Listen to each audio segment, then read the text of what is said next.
How effective is relationship counseling? One of the most, if not the most important predictors of success of couples therapy is each partner's level of motivation to make changes in their own behavior. Given these higher levels of motivation, couples therapy has been shown to be effective for most couples. So there's around a 70 to 80% success rate for moderate to high levels of motivation in the relationship. I so often hear couples who are experiencing problems in their relationships say things like, our problems just aren't big enough, or I'm making a mountain out of a molehill, or I have so much going on, I just don't have the energy right now to focus on problems in my relationship. Well, these all sound an awful lot like waiting too long to attend couples counseling. It's easy to look past the fact that unhappy relationships create anxious, depressed adults who have above average health problems, who tend to drink way too much alcohol at the wrong times, and who look forward to going to work so they don't have to deal with their partners. And yes, I know your kids are your priority and you're going to focus on your relationship when baseball and soccer are over with. Just know that the negative impact of a crappy relationship is not confined to adults. Children of parents in unhappy relationships tend to have more mental health problems. They have more problems in school, and they have more problems in social relationships. So here's my rule of thumb, and it really has never failed me. Happy individuals make happy couples, and happy couples make happy kids. Kids come third, and I think they're a distant third, really. That's because kids receive a tremendous sense of security from two parents who work together to meet their emotional needs. And look at it this way.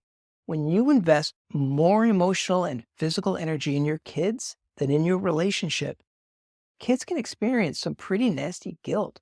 Kids recognize, even at a young age, that they're consuming resources that could be used to strengthen the relationship between their two favorite people.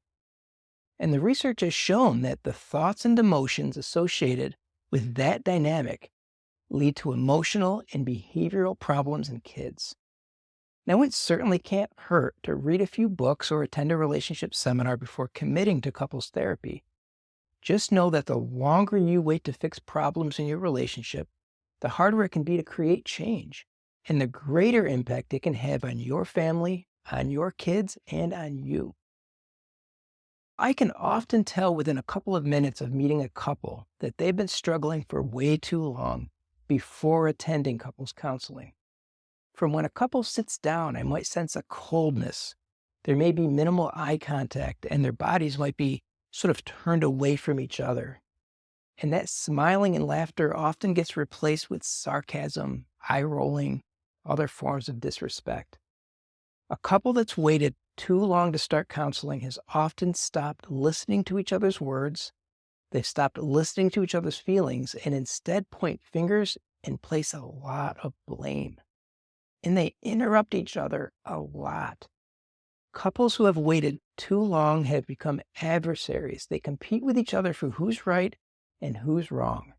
So they're often correcting each other, they interrupt each other, and they speak louder than their partner in an effort to be heard. These couples have what a leading relationship researcher, John Gottman, has identified as contempt. And it takes a long time for someone to develop contempt. But when they do, it's a long and challenging road to fixing it. And unfortunately, it can be too late to fix long-seated, chronic problems in a relationship. It's best to catch those problems so much sooner. I believe that a healthy couple should be able to say whatever it is that's bothering them without worrying about their partner's unhealthy, crappy response. If you find yourself holding on to stuff that bothers you, but you worry that your attempt to talk about it with your partner is going to lead to an argument, or that your partner will just walk away without further discussing the issue, then it's time to find a relationship counselor who can help you navigate a path to healthy and productive conflict.